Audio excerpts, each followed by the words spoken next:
d'abord au sujet de la RDC. Quand il a évoqué, vous êtes, je ne voudrais pas dire l'homme du président, mais vous travaillez au quotidien avec un chef d'État.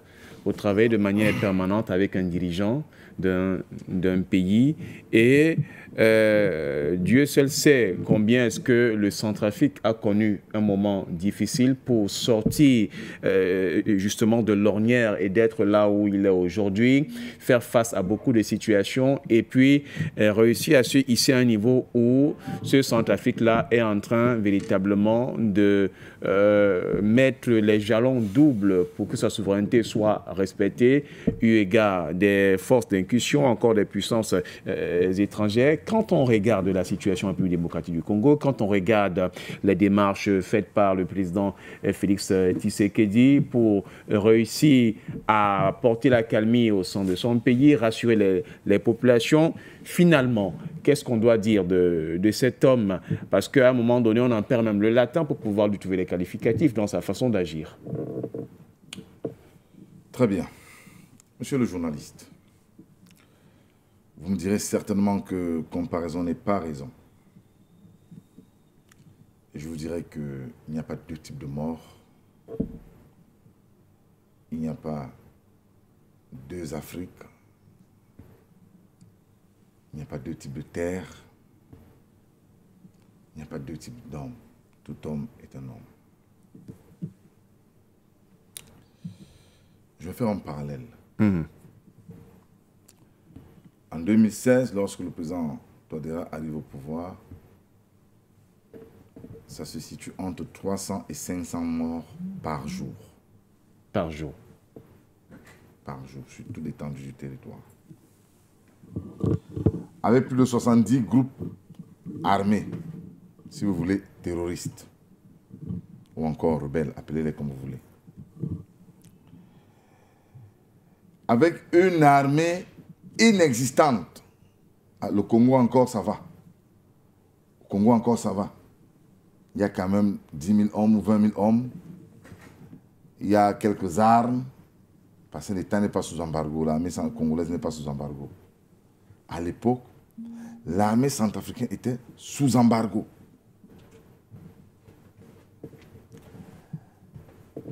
Et il n'y avait pas d'unité spéciale de force de maintien de l'ordre d'Ambangui.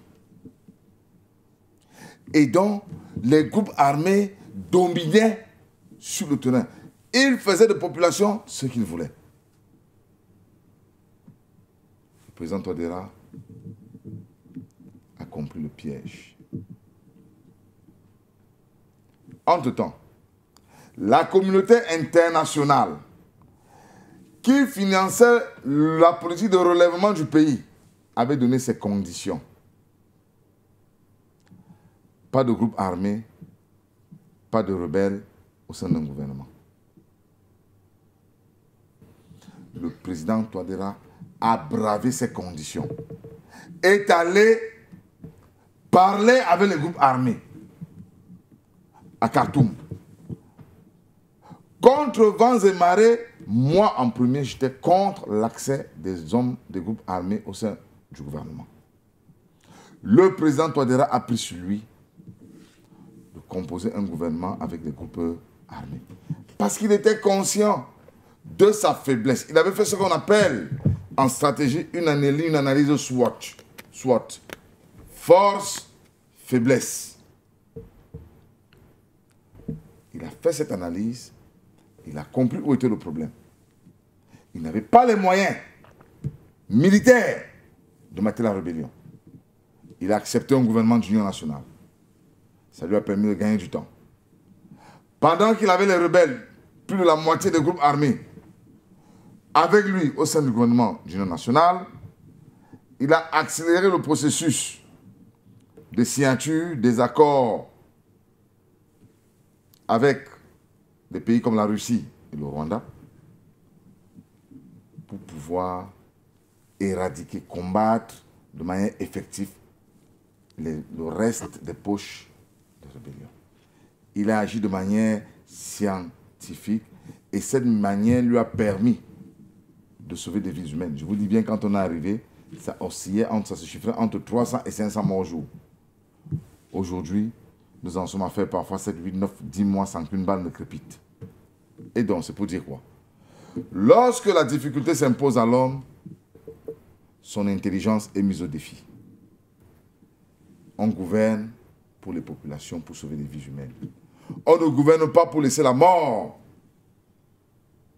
Pour laisser la mort envahir nos nations. Alors, ce parallèle, c'était pour expliquer que quand j'ai vu le président Tshisekedi, que j'apprécie beaucoup, refuser le dialogue avec le M23, connaissant sa situation, j'ai compris tout de suite que la situation, qu'il allait au mur, qu'il allait droit dans le mur.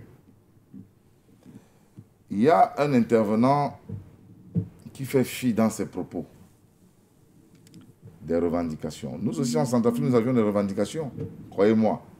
Est-ce que vous croyez que tous les groupes armés qui agissaient en Centrafrique étaient forcément des groupes armés dont des Centrafricains étaient à la tête?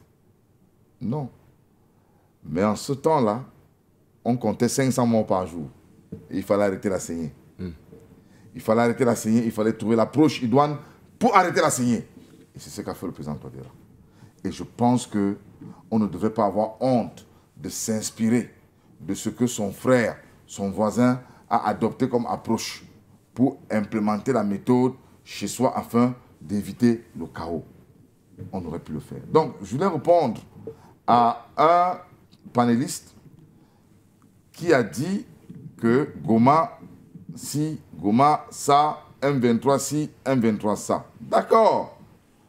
Je ne permets pas, je ne tolère pas que l'on prenne les armes pour revendiquer quoi que ce soit. Déjà, c'est une faiblesse de prendre une arme. Quand on est en politique, c'est les idées, c'est la bataille des idées. Mais j'avais dit, et je continue de le dire, tant qu'on n'a pas résolu le problème de fond dans le Kivu, qui est un problème différent de la situation centrafricaine. Parce qu'en Centrafrique, des gens sont partis d'ailleurs pour venir envahir un territoire afin de chasser un chef d'État démocratiquement élu. En 2013, il venait du Soudan, du Tchad, financé par la France, dans le seul objectif de chasser Bozizé qui venait de donner les minéraux de pétrole, le pétrole aux Chinois. Il fallait arrêter le développement de l'industrie pétrolière. Vous voyez, c'est deux choses différentes.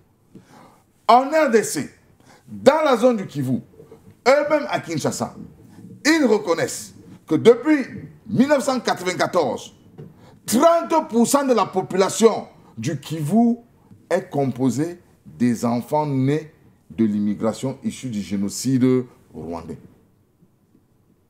dont les parents sont décédés, qui n'ont aucune attache avec le Rwanda et le Burundi. Ils sont nés là, ils ont grandi là. Aujourd'hui, ils ont 30 ans. C'est eux qui constituent la force majeure dans les rangs du M23. Oui, appuyé par l'Ouganda. Oui, appuyé par le Rwanda. D'accord. Mais si l'intelligence humaine trouve la solution au problème de ces enfants, l'intelligence humaine aura évité que l'Ouganda et que le Rwanda s'y mêlent. C'est ça le problème. Et donc, si on rate le management à ce niveau, la conséquence directe, c'est l'implication des autres nations, pour des raisons que nous connaissons tous, vont utiliser ces revendications pour justifier ce que nous avons aujourd'hui. Mais si nous, en face, dirigeants, élus au suffrage universel, pour protéger le peuple et pour travailler pour le peuple, acceptons de jouer le jeu qui s'y prête, nous avons exposé les 70% de Congolais de pure souche. Nous les avons exposés. Parce que quand la balle siffle, elle ne cherche pas de savoir est-ce qu'il est rwandais, est-ce qu'il est congolais, est-ce qu'il est enfin issu de l'immigration, est-ce qu'il est congolais de pure souche. La balle siffle et tue. Et on a le décompte des 3000 morts qu'on a eu à Goma. C'est ça le problème. Donc, il faut souvent que l'émotion, nous devons cesser de gouverner nos États par l'émotion. Nous devons gouverner nos États par la raison. La raison. Et nous, les panélistes, l'Afrique nous fait confiance, le peuple nous fait confiance. Nous devons cesser, nous-mêmes, panélistes, de raisonner par l'émotion.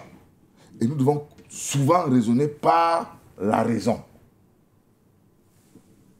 Aujourd'hui, nous avons un président qui a pris sur lui de faire la guerre. De faire la guerre. Ça sous-entend quoi? Ça sous-entend qu'au moment où le président Tshisekedi décide de faire la guerre, il a fait sa part d'analyse SWOT. Force et faiblesse. Avantages et inconvénients. Pour moi, il est clair que le jour où je l'ai suivi, j'étais persuadé qu'il avait fait son analyse SWOT et qu'il a estimé qu'il pouvait faire la guerre au M23 et à l'Ouganda et au Rwanda. J'ai été surpris de constater qu'on a fait appel à des mercenaires qui sont venus pomper 8 000 € par tête, fois 2 000, 3 000, 4 000. Quand vous additionnez ce montant, c'était largement suffisant pour acheter 2, 3, 4 MiG. Et aller faire la guerre pour protéger son territoire. Largement suffisant. Faisons l'analyse. Vous avez suivi bel et bien le chef d'état-major particulier qui gérait cette opération. Hein, s'en sortait chaque mois avec près de 10-15 millions de dollars dans ses poches. Mais pendant ce temps, le décompte aujourd'hui, c'est 3 000 morts. 3 000. Et on fait fi de ça. Je vois tout le monde dire oui, Kagame, oui. Kagame ne viendra jamais gouverner le Congo. Je suis désolé. Il a été élu par le peuple rwandais pour défendre les intérêts du peuple rwandais.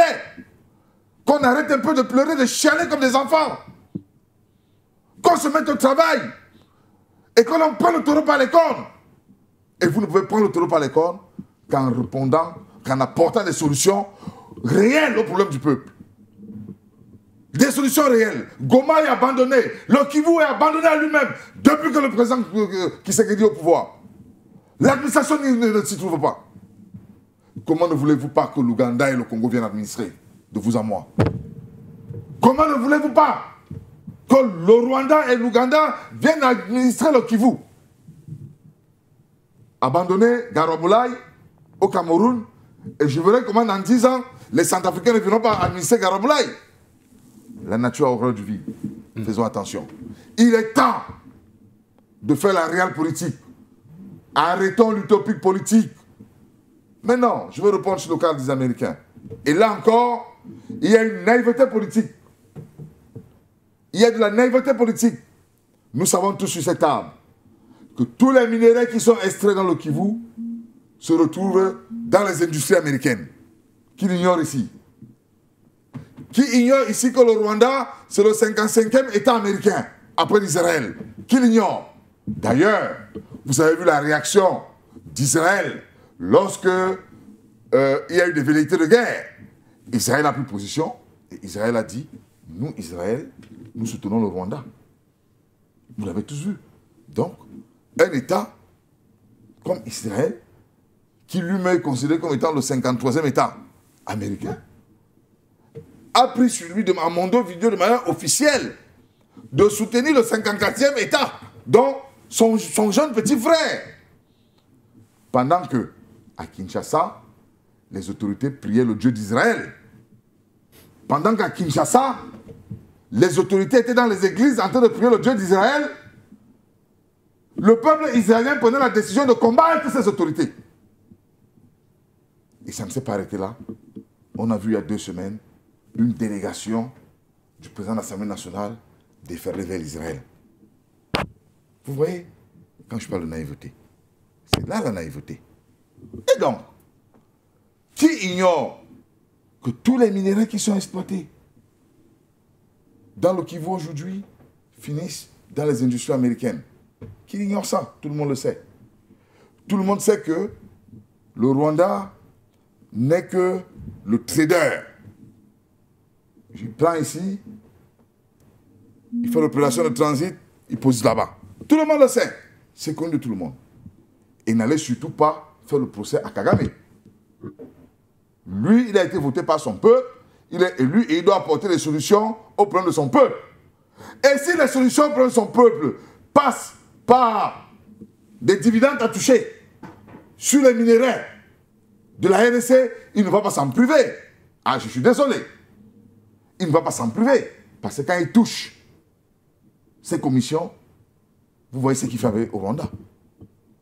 Vous voyez ce qu'il réalise au Rwanda quand il touche pour le bonheur du peuple rwandais. Il n'a pas été élu pour le bonheur du peuple congolais, je suis désolé. Il faut qu'on fasse la réelle politique. Donc, aujourd'hui, on repart avec les Américains. Qu'est-ce qui se passe? On va simplement dire, les Américains vont dire, ok, comme ils l'ont fait, nous sommes disposés à travailler, mais trouver un accord avec le M23.